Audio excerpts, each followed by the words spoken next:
Hello friends, Himani makeover this side. आज मैं आपको सिखाने वाली हूँ blue smoky glittery eye makeup. तो पूरी वीडियो एंड तक देखना। सारे प्रोडक्ट्स भी मैंने बताए हैं, तो वीडियो में एंड तक बने रहना। तो फर्स्ट स्टेप होता है हमारा सीटीएम। सीटिंग में यहाँ पे कर चुकी थी, क्लेंजिंग भी कर चुकी थी, टोनिंग भी कर चुकी थी, मॉइस्चराइजर भी अप्लाई कर दिया था मैंने। तो यहाँ पे हमें हर स्टेप के बाद, क्लेंजिंग, टोनिंग और मॉइस्चराइजर के बाद, एक एक मिनट का गैप देना होता है। तो मैंने यहाँ पे सब कुछ अप्लाई करने के बाद एक एक मिनट का गैप दिया, और जब तक मेरा मॉइस्चराइजर अच्छे से स्किन में अब्जॉर्ब होता है तब तक मैं आई मेकअप कर लेती हूँ। तो आई मेकअप के लिए मैंने फर्स्ट अप्लाई करा है कंसीलर। कंसीलर को अच्छे से ब्लेंड करने के बाद मैंने यहाँ पर डिलांसी की लिपस्टिक पैलेट से ब्लू कलर पिक करा है। और डिलांसी की लिपस्टिक पैलेट में न्यूड्स, कलरफुल, हर तरह की लिपस्टिक होती है, प्राइमरी कलर्स होते हैं। तो मैंने वहीं से ही ये कलर पिक करके उसको जितनी भी हार्श लाइन थी अच्छे से ब्लेंड कर दिया है डार्क ब्राउन कलर के आई शेडो से।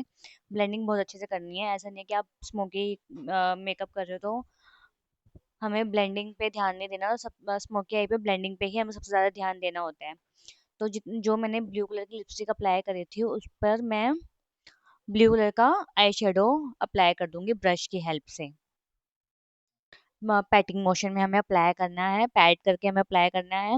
उसके बाद मैं यहाँ पे ब्लू कलर का शिमर अप्लाई कर दूंगी, क्योंकि हमें यहाँ पर ग्लिटर अप्लाई करने हैं।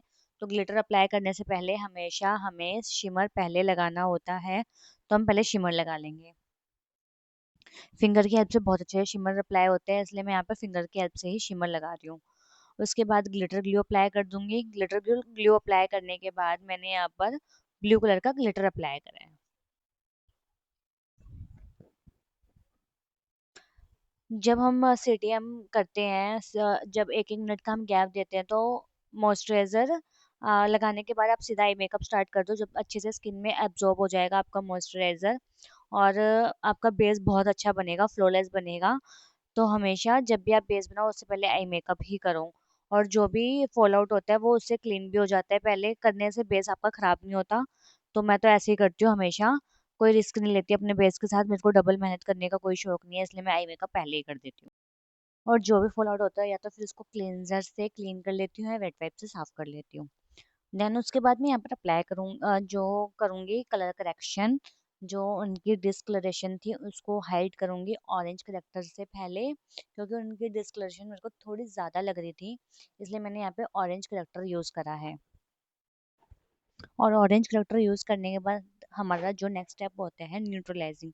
तो जब भी हम ऑरेंज करेक्टर यूज़ करते हैं उसके बाद हमें न्यूट्रलाइजिंग करनी ही पड़ती है। अगर हम न्यूट्रलाइजिंग नहीं करेंगे तो हमारा जो फाउंडेशन है वो ऑरेंजिश शेड हो जाएगा उसका। थोड़ी देर बाद वो ऑरेंज दिखने लगेगा, इसलिए हमें न्यूट्रलाइजिंग करनी ज़रूरी होती है। उसके बाद मैं यहाँ पे फॉरएवर 52 के दो फाउंडेशन मिक्स करके उनका शेड बनाऊंगी, जो मेरी मॉडल है उनका। तो जब भी हम फाउंडेशन लगाते हैं, उनका किसी भी क्लाइंट या मॉडल का शेड बनाते हैं, तो हमें एक टोन अप ही लेना चाहिए। वो ब्लेंडिंग के बाद या तो सेटल हो जाते हैं उसके, या तो फिर सब कुछ हम जब मेकअप कर लेते हैं उसके बाद बिल्कुल स्किन टोन के मैचिंग का हो जाता है। इसलिए हमेशा हमें वन टोन लाइटर ही फाउंडेशन का शेड बनाना चाहिए, वो ऑक्सीडाइज होता ही होता है। उसके बाद मैं यहाँ पर हाइलाइटिंग कर दूंगी। हाइलाइटिंग हम जो हमारे पर्पस होते हैं, दो तरह के पर्पस होते हैं हमारे हाइलाइटिंग के लिए। या तो फिर जो हमें हाई पॉइंट्स हाईलाइट करने होते हैं उसके लिए हम हाइलाइटिंग करते हैं, या फिर जब हमारा बेस या तो ज़्यादा फेयर हो जाता है तो उसको स्किन टोन का बनाने के लिए हम हाइलाइटिंग करते हैं, या फिर ज़्यादा डार्क हो जाता है तो उसको फेयर करने के लिए हाइलाइटिंग करते हैं। तो हाइलाइटिंग के ये दो काम होते हैं। तो इस बात का भी ध्यान रखना, आप याद रखना कि हाइलाइटिंग के कौन कौन से पर्पस होते हैं। तो उसके बाद मैं यहाँ पे क्रीम ब्लश अप्लाई कर दूंगी। पहले मैं ब्रश की हेल्प से अप्लाई करूंगी, क्योंकि ब्रश की हेल्प से बहुत जल्दी लग जाता है, और जितनी क्वांटिटी हमें चाहिए उतनी ही क्वांटिटी में ब्लश अप्लाई होते हैं। और जो भी हार्श लाइन थी उसको मैं ब्लेंडर की हेल्प से इजीली ब्लेंड कर दूंगी। और यहाँ पे मैं लूज पाउडर अप्लाई करूंगी। फॉरएवर 52 के दो शेड लिए हैं मैंने यहाँ पर, ट्रांसलूसेंट और बनाना। तो जब भी हम मिक्स मैच करते हैं पाउडर की, वो भी ध्यान में रख के करनी चाहिए। अगर हम बनाना पाउडर ज़्यादा ले ले की क्वांटिटी ज़्यादा ले लेते हैं तो हमारा जो बेस है वो येलो टोन में चला जाता है। या फिर हम जब ट्रांसलूसेंट पाउडर की क्वांटिटी ज़्यादा रख लेते हैं तो हमारा बेस ग्रेइश लगने लगता है। तो जब भी हम पाउडर को मिक्स करते हैं तो हमें उनकी क्वांटिटी पे ध्यान देना चाहिए कि जो स्किन टोन पर है कि कौन सा कितना हमें मिक्स करना है, तो वैसे हमें मिक्स करना होता है। तो पाउडर पर भी ध्यान देना चाहिए हमें मिक्स करने पे। देन जो मैंने यहाँ पे उसके बाद वाइट काजल अप्लाई करा है। काजल मैंने आई मैजिक का अप्लाई करा है वाइट। और उसको थोड़ा सा इंटेंस करने के लिए मैंने यहाँ पे डार्केस्ट ब्राउन कलर जो होता है वो नीचे अप्लाई करा है। और डार्केस्ट ब्राउन की जो हाश लाइन को मैंने ना पिंक कलर के आई शेडो से ब्लेंड कर दिया है, ताकि ब्लू ब्लू ना दिखे, थोड़ा पिंकिश सा इफेक्ट भी आए, थोड़ा कंट्रास्ट में मैंने यहाँ पे अप्लाई करा है। तो यहाँ पे मैंने कॉन्टोर यूज़ करा है फीचर्स को इन्हेंस करने के लिए। जो हमारे फीचर्स फाउंडेशन के बाद दब जाते हैं, सारे फीचर्स उसको अच्छे से इन्हेंस करता है। कॉन्टोर का काम ये होता है।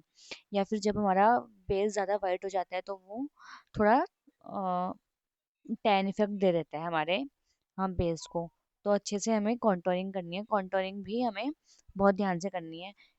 तो अगर हमारे पास पतला फेस है तो हम लाइट कलर का कॉन्टोर शेड यूज़ करेंगे। अगर हमारे पास चबी है तो हम क्रीम कॉन्टोर भी अप्लाई कर सकते हैं, फिर डार्केस्ट ब्राउन कलर का जो कॉन्टोर होता है वो भी अप्लाई कर सकते हैं।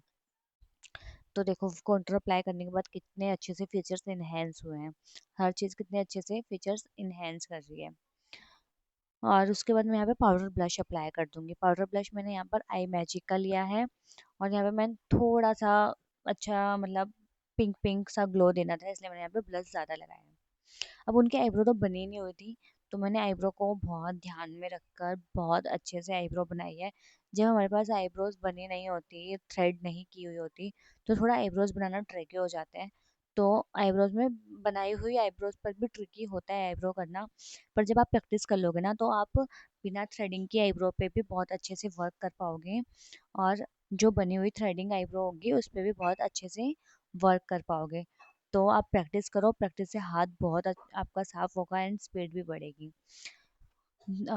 तो प्रैक्टिस पे आप ध्यान देना। और जब भी कोई लुक क्रिएट करते हो तो अगर मेरी वीडियो देख के लुक क्रिएट कर रहे हो तो मेरे को प्लीज़ इंस्टाग्राम पे टैग कर देना, ताकि मैं आपकी वीडियोस या फिर जो फोटोज़ हैं वो रीशेयर कर सकूँ। उसके बाद मैं यहाँ पे जेल लाइनर अप्लाई कर दूँगी। जेल लाइनर मैंने यहाँ पर आई मैजिक का अप्लाई करा है। बहुत अच्छा जेल लाइनर है, बहुत ही ज़्यादा अच्छा है, जो अफोर्डेबल भी है। और वर्क हम मतलब फॉरएवर 52 के जो जेल लाइनर होते हैं वैसा वर्क करता है ये। बहुत अच्छे से, बहुत अच्छा और जेट ब्लैक लाइनर है। तो ये अगर आपको अफोर्डेबल में कोई लाइनर लेना है ना तो आप ये वाला लाइनर अपनी वैनिटी में ऐड कर सकते हो। और यहाँ पे मैं लिप्स को शेप दूंगी, आउटलाइनिंग करूंगी। मैंने डिलांसी की लिपस्टिक पहले से डार्केस्ट ब्राउन कलर से लिपस्टिक अप्लाई करी है।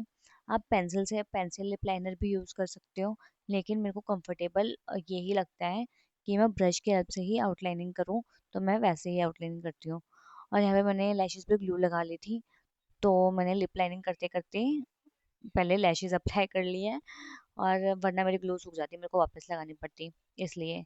तो लैशेस लगाना भी सीख लो। जब भी आप लैशेस लगाओ पहले तो मेजरमेंट ले लो कि आइज़ पे कौन सा कितना हमें कट करना है लैशेस को, और कितना लॉन्ग रखना है या शॉर्ट रखना है, उस हिसाब से।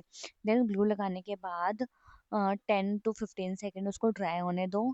और उसके बाद जब भी आप लैशेस अप्लाई करो तो पहले सेंटर में लैशेस रखो, देन इनर कॉर्नर और आउटर कॉर्नर से प्रेस कर दो, बस हो गया, आपकी लैशेस लग जाएगी बहुत इजीली। उसके बाद मैंने लव अर्थ की लिपस्टिक फिल करी है पूरे लिप्स में। मैंने 2 शेड मिक्स करे हैं यहाँ पर। मेरे को याद नहीं है कि मैंने कौन से 2 शेड मिक्स करे, मैंने देखा भी नहीं, मैंने जस्ट जल्दी जल्दी में मिक्स कर दिए। तो मैंने यहाँ पे 2 शेड मिक्स करके लिपस्टिक लगाई है। देन यहाँ पे मैंने हाईलाइटर अप्लाई कर दिया। आप मेरे को कमेंट सेक्शन में बताना कि मैंने कौन सा हाईलाइटर अप्लाई करा है। तो यहाँ पे हाईलाइटर अप्लाई करने के बाद, फिक्सर अप्लाई करने के बाद मेरा लुक हो जाएगा कंप्लीट। और आप देखो पूरा लुक कितने अच्छे से इन्हेंस होके आया है। तो मेरे को कमेंट सेक्शन में ज़रूर बता देना।